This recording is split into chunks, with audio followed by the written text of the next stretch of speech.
Hi, my name is Ashley Preer, and I will be doing my informative speech on referring juveniles to the adult court system. It's such an interesting topic to me, and I feel like other people should learn more about it because it affects so many families in America.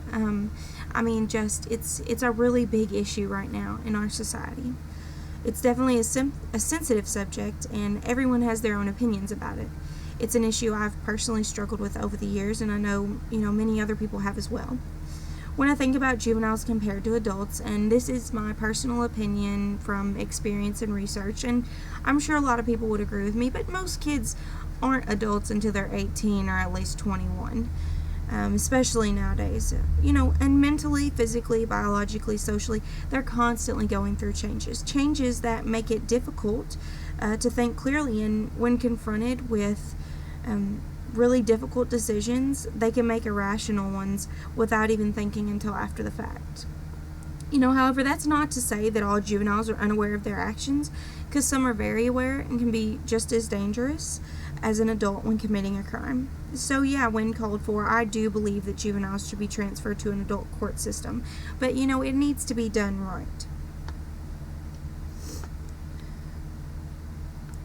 I don't feel that we're ruining our youth by exposing them to adult courts if we do it right, as I said, because by that I mean that we have to make sure we're following all the right procedures, making sure that juveniles being tried are actually guilty of the crimes they committed, that they're aware of the crimes they committed, and fully competent.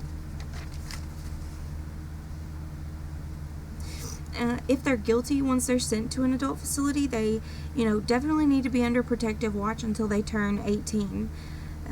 But if we want to reduce recidivism rates, we need to focus on rehabilitation of juvenile offenders, and I believe that about adult offenders as well, too. Not sending juveniles to adult courts, it can really make a difference. They can still have a life with a juvenile record, because with an adult criminal record, as I'm sure all of you know, it's really hard after that. You pay for your crime and you do the time, but you pay for it when you get out too. It's like you're still in prison to a point, and I don't just mean probation. I mean, it's hard to get proper housing, it's hard to get a good paying job, it's hard to not get help from the government, it's hard to go to school, it's hard to get a car, it's hard to get your groceries. I mean, so many things, come into effect when you have someone that's been in the adult court system before. About 100 years ago, a separate justice system was created for juveniles with the intent of altering juvenile offenders from severe punishments of adult criminal courts and to strengthen the rehabilitation based on each individual's needs. This new system was different from adult courts in several ways. Most importantly, to focus on the juvenile and their specific needs, not the actual crime that was committed.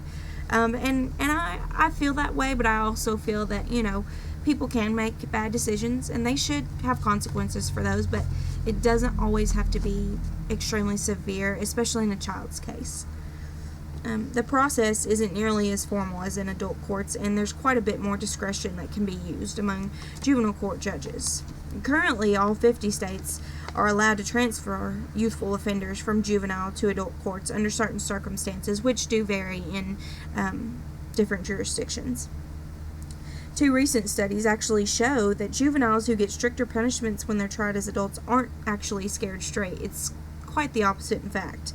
After their release, they go back to committing crime even sooner and more frequently than their peers who went to a juvenile facility. Adult processing of youths in criminal court actually increases recidivism rather than having an incapacitative effect on crime control and community protection. So, if we send these kids to adult systems when they get out, they're going to be a lot rougher. They're going to be a lot tougher, and they're probably going to get into a lot more stuff, 9 times out of 10.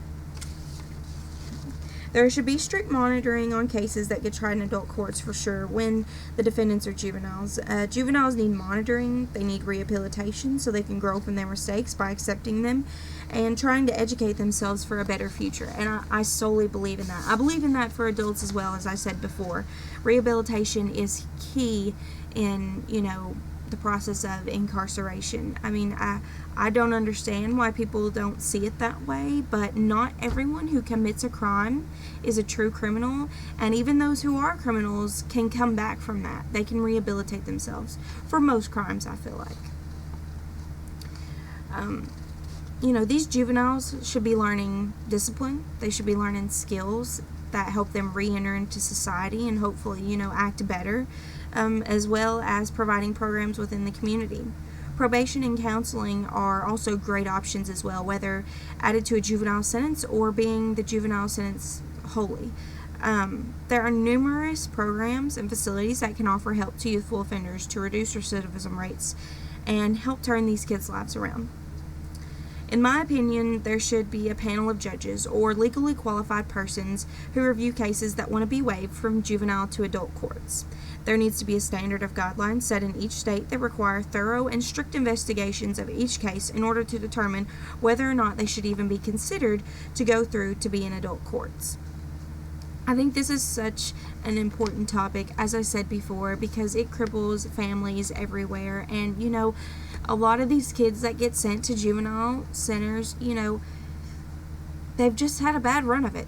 They've had bad luck, and not everyone is strong enough to come out on the other side. Not everyone, doesn't make a mistake here and there and get caught for it. I was lucky growing up.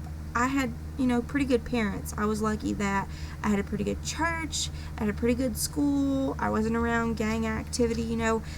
What if that had been me? I always think about that. What if I had messed up and got caught for it, and, it could be me in this situation. And I just think we really need to focus on helping these kids, so in turn it can help our society. Thank you.